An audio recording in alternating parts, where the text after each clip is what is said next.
Fresh food, জ্বালানি তেল এবং আরো অন্যান্য স্যার প্রায় 20টার মতো আইটেম আছে। গাড়ির শোরুম আছে, তাদেরকে আমরা রেখে বাকি গাড়ি কিন্তু অনেক সময় একটা স্লাইডে বলতে চাই, ইট ইজ দ্যাট আমাদের বার্ষিক জাহাজ হ্যান্ডেলিং করতে পারবো আমরা 1500, বার্ষিক কার্গো হ্যান্ডেলিং করতে পারবো আমরা sir 1.5 crore metric ton sir, বাৎসরিক কন্টেনার হ্যান্ডেলিং আমরা 1 crore।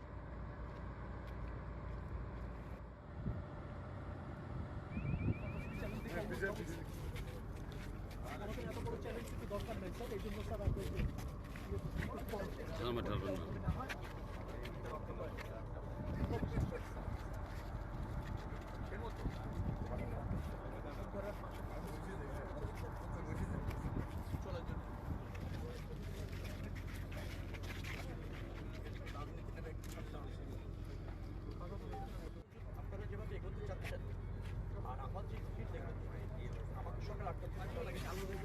পানিও লাগে না, সরাসরি কন্টেইনার বাহী রেল এখান থেকে যাওয়া যাবে না।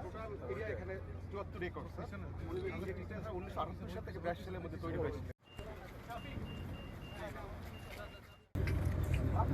বন্দরটিকে আরো ভালোভাবে ফাংশন করানোর অনেক সুযোগ আছে।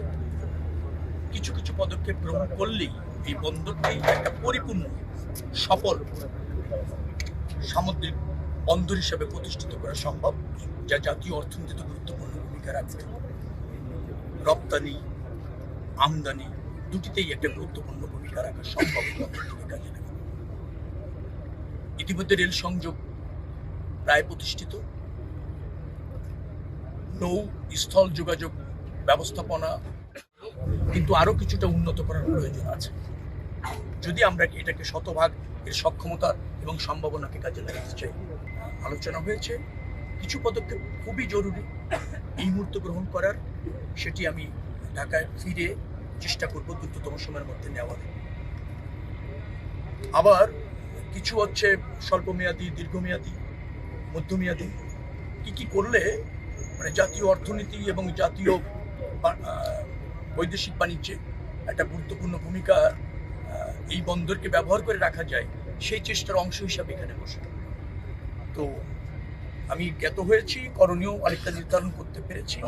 আশা করি এটা বাস্তবায়ন করবার জন্য ঢাকায় ব্যাক করে মন্ত্রণালয়ে গিয়ে এই সিদ্ধান্ত, এবং কিছু কিছু জিনিস আছে যেটা প্রধানমন্ত্রীর সাথে আলোচনা করা প্রয়োজন, তারও কনসার্নের বিষয় আছে। আমি দৃঢ়ভাবে বিশ্বাস করি যেগুলো আমি ফাইন্ড আউট করতে পেরেছি, আলোচনা করলে তিনি নির্দেশনা দিবেন এবং পরবর্তীতে কার্যক্রমটা শুরু করতে পারবো। যা অল্প কিছু সুযোগ সুবিধা যদি আমরা নিশ্চিত করতে পারি, তাহলে এটাকেও চিটাগাং বন্দরের মতো একটা সফল সক্ষম বন্দর হিসাবে প্রতিষ্ঠিত করা যায়, দ্রুততম সময়ের মধ্যে যায়। এবং সেখানে 180 দিনের মধ্যে, অর্থাৎ আমার সরকারের 6 মাসের একটা অগ্রাধিকার চিহ্নিত করে বাস্তবায়ন করার অঙ্গীকার আছে।